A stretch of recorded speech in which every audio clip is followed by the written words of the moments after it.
Hello students, आइए देखते हैं एक बहुलक में एककों को जोड़ने वाले बंध की प्रकृति के बारे में।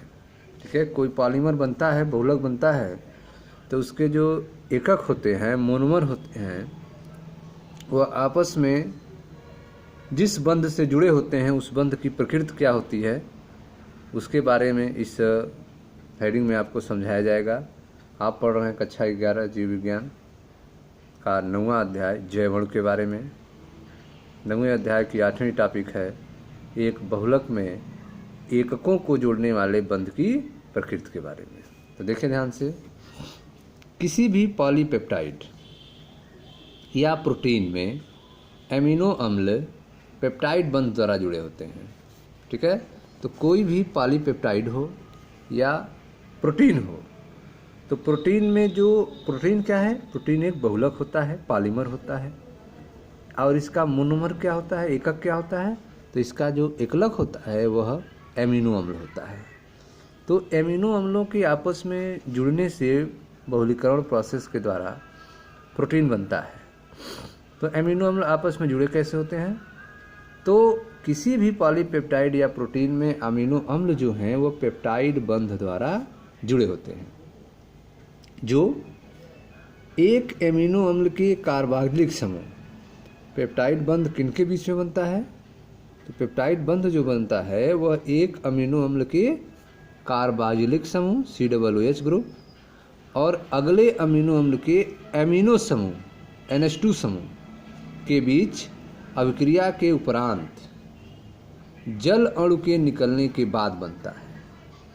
इस प्रक्रिया को निर्जलीकरण कहते हैं।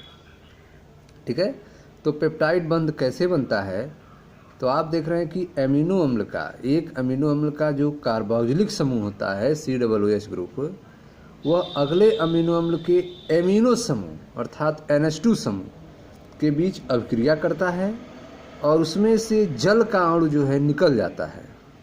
उसके बाद वो आपस में जुड़ जाते हैं। इस प्रक्रिया को निर्जलीकरण कहते हैं और बनने वाले बंध को पेप्टाइड बंध कहते हैं। ठीक है, तो किसी भी पॉलीपेप्टाइड या प्रोटीन में एमिनो अम्ल पेप्टाइड बंध द्वारा जुड़े होते हैं। जो एक अमीनो अम्ल के कार्बोक्सिलिक समूह व अगले अमीनो अम्ल के एमिनो समूह के बीच अभिक्रिया के उपरांत जल अणु के निकलने के बाद बनता है और इस प्रक्रिया को निर्जलीकरण कहते हैं। ठीक है, एक पॉलीपेप्टाइड में मोनोसेकेराइड संभवतः ग्लाइकोसाइडिक बंध द्वारा जुड़े रहते हैं। ठीक है, एक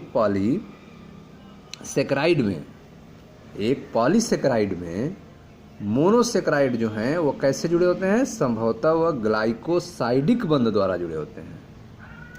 एक पॉलीसेकेराइड में मोनोसेकेराइड संभवतः ग्लाइकोसाइडिक बंध द्वारा जुड़े रहते हैं। यह बंध भी निर्जलीकरण द्वारा बनता है। तो ग्लाइकोसाइडिक बंध जो है यह भी निर्जलीकरण के द्वारा बनता है। जो पॉलीसेकेराइड जो है मोनोसेकेराइड से इसी बंध द्वारा जुड़े रहते हैं। यह बंध पास के दो मोनोसेकेराइड के, ठीक है, यह बंध कैसे बनता है ग्लाइकोसिडिक बंध, तो यह बंध जो है पास के दो मोनोसेकेराइड के दो कार्बन परमाणु के बीच बनता है। ग्लाइकोसिडिक बंध जो है वह पास के दो मोनोसेकेराइड के दो कार्बन परमाणुओं के बीच बनता है। न्यूक्लिक अम्ल में एक न्यूक्लियोटाइड के एक शर्करा का 3 कार्बन अनुवर्ती न्यूक्लियोटाइड के शर्करा के 5 कार्बन से फास्फेट समूह से जुड़ा होता है।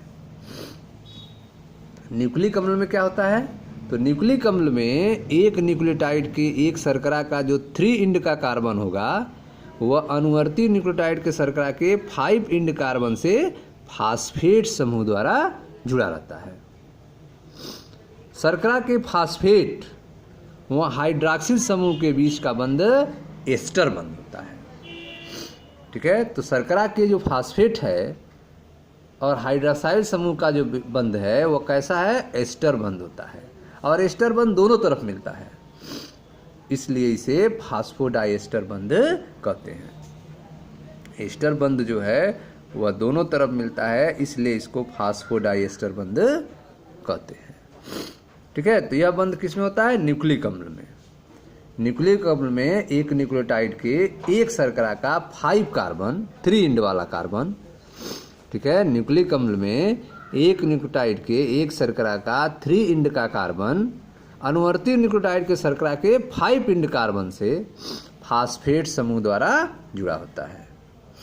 कैसे जुड़ा होता है, फास्फेट समूह द्वारा जुड़ा होता है। ठीक है, शर्करा और फास्फेट, शर्करा के फास्फेट वह हाइड्रॉक्सिल समूह के बीच का बंध एक एस्टर बंध होता है। शर्करा का जो फास्फेट है और हाइड्रॉक्सिल समूह जो है उसके बीच का बंध क्या होता है, एस्टर बंध होता है, और एस्टर बंध दोनों तरफ मिलता है, अतः इसे फास्फोडाइएस्टर बंध कहते हैं। ठीक है, तो ऐसे बंध को क्या कहते हैं, फास्फोडाइएस्टर बंध कहते हैं। ठीक है, जैसे ये आप देख रहे हैं यहाँ फिगर बना हुआ है फास्फोडाइएस्टर बंध, यहाँ पे यह बंध आपस में जुड़े हुए हैं। ठीक है, तो यह एक डीएनए की द्वितीयक संरचना का चित्रात्मक प्रदर्शन आप देख रहे हैं। 5 to 3 3 to 5 स्ट्रक्चर है। इसमें आप देखें यह जो है आपका शर्करा है, यह फास्फेट है। ठीक है, यह जो है बंध से जुड़ा हुआ है, यहाँ पे फास्फेट है, यह शर्करा से जुड़ा हुआ है। ठीक है, तो इस तरह से आप देख रहे हैं कि यहाँ पे फास्फोडाइएस्टर बंध इसमें बना हुआ है डीएनए में। यहाँ पे थायमिन एडेनिन से 2 बंध से, ग्वानिन साइटोसिन से 3 बंध से आपस में जुड़ा हुआ है। तो इस तरह से डीएनए के द्विकुंडली संरचना में फास्फोडाइएस्टर बंध पाया जाता है, जो शर्करा के फास्फेट और हाइड्रॉक्सिल समूह के बीच एस्टर बंध से बनता है। ठीक है, आगे देखें। न्यूक्लिक अम्लों में विभिन्न प्रकार की द्वितीयक संरचना मिलती है। न्यूक्लिक अम्लों में विभिन्न प्रकार की द्वितीयक संरचना मिलती है, जैसे वाटसन क्रिक का प्रसिद्ध नमूना डीएनए की द्वितीयक संरचना को प्रदर्शित करता है। वाटसन और क्रिक ने जो डीएनए का स्ट्रक्चर दिया था वह स्ट्रक्चर डीएनए की द्वितीयक संरचना को प्रदर्शित करता है। ठीक है, इस नमूने में स्पष्ट है कि डीएनए एक दोहरी कुंडलनी के रूप में मिलता है। डीएनए कैसा होता है, एक दोहरी कुंडलनी के रूप में मिलता है। ठीक है, डीएनए एक दोहरी कुंडलनी के रूप में मिलता है।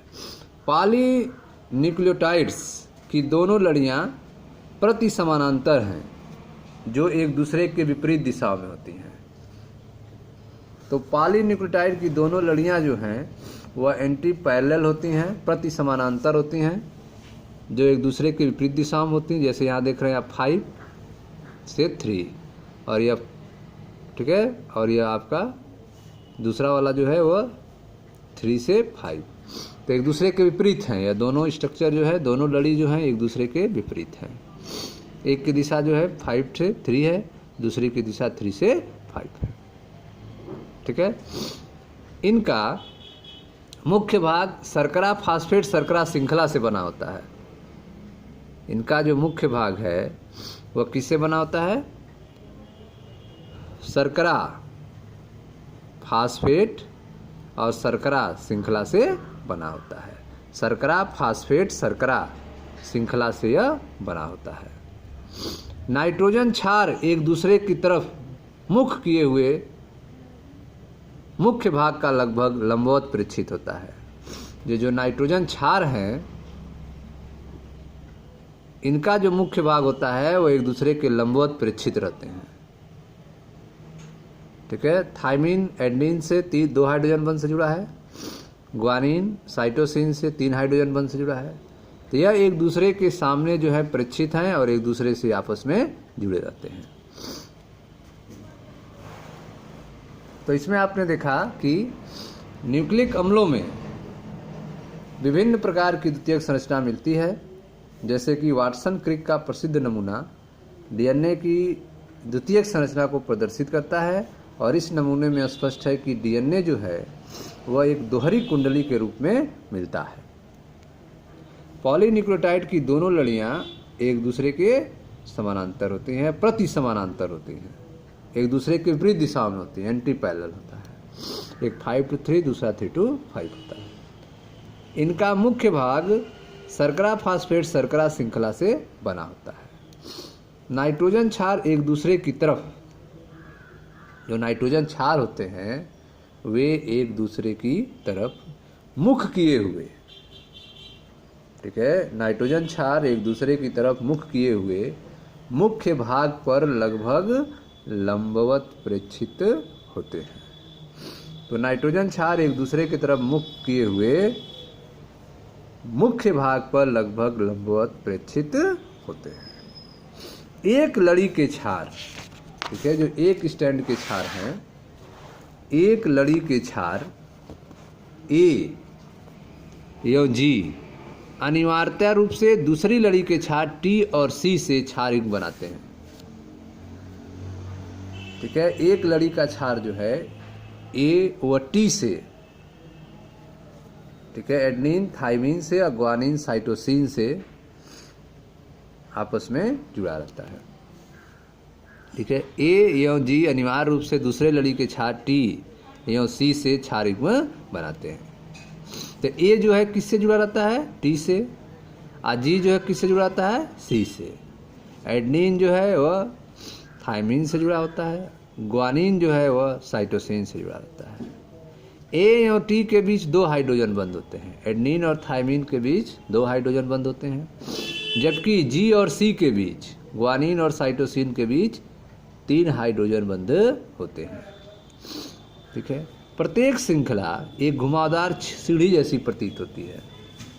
प्रत्येक श्रृंखला जो होती है डीएनए की वो कैसी होती है? एक घुमावदार सीढ़ी जैसी प्रतीत होती है। सीढ़ी का प्रत्येक पद क्षार युग्मों का बना होता है।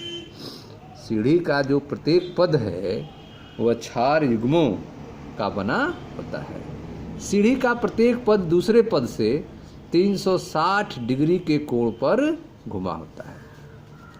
ठीक है, तो सीढ़ी का प्रत्येक पद क्षार युग्मों का बना होता है। सीढ़ी का प्रत्येक पद दूसरे पद से 360 डिग्री के कोण पर घुमा होता है। कुंडली श्रृंखला के एक पूर्ण घुमाव में, ठीक है, कुंडली श्रृंखला के एक पूर्ण घुमाव में 10 पद या 10 क्षार युग्म पाए जाते हैं। ठीक है, तो कुंडली श्रृंखला के एक पूर्ण घुमाव में कितने बेस पेयर होते हैं? 10 क्षार युग्म पाए जाते हैं। इस तरह आप डीएनए के रेखाचित्र बनाने का प्रयास कर सकते हैं। एक पूर्ण घुमाव की लंबाई 34 एंगस्ट्रॉम होती है, जिसमें 10 क्षार युग्म पाए जाते हैं। उस पूर्ण घुमाव की लंबाई कितनी होती है?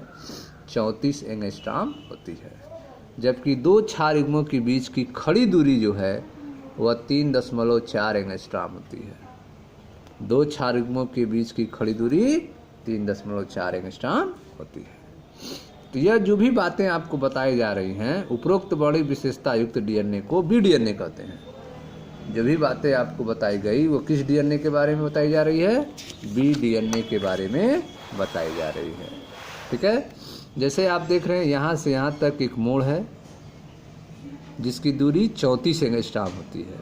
इसमें 10 बेस पेयर होते हैं, एक और दूसरा बेस पेयर के बीच की दूरी 3.4 एंगस्ट्रॉम होता है।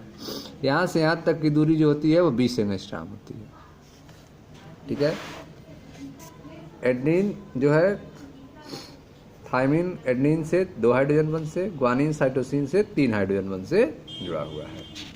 यह संरचना कैसी होती है? एक सीढ़ी की तरह मुड़ी हुई डीएनए की संरचना होती है। और यह जो डीएनए का फिगर देख रहे हैं वो कौन सा डीएनए है? आपका बी डीएनए के बारे में बताया जा रहा था, जिसके बारे में वाटसन और पिक ने सूचनाएं दी थी।